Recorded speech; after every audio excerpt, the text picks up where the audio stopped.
नमस्कार, मी जान्हवी सावंत. सर्व प्रेक्षकांना जय महाराष्ट्र. बातम्या पाहूया सविस्तररित्या. बातमी आहे लातूरमधून शालेय कार्यक्रमामध्ये आसन व्यवस्था कोसळून 43 विद्यार्थी जखमी झालेले आहेत. लातूर जिल्ह्यातील आलमला येथील ही घटना आहे. या कार्यक्रमामध्ये कॅबिनेट मंत्री संजय बनसोडे हे देखील उपस्थित होते.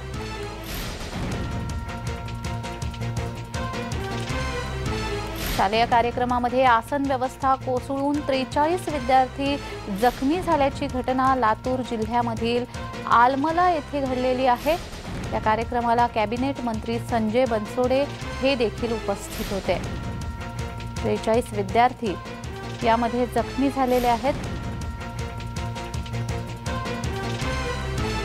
शालेय कार्यक्रमामध्ये आसन व्यवस्था कोसळली आणि त्यामध्ये 43 विद्यार्थी जखमी झाले. लातूर जिल्ह्यातील आलमला येथे ही घटना घडलेली आहे. या कार्यक्रमासाठी कॅबिनेट मंत्री संजय बनसोडे हे देखील उपस्थित होते.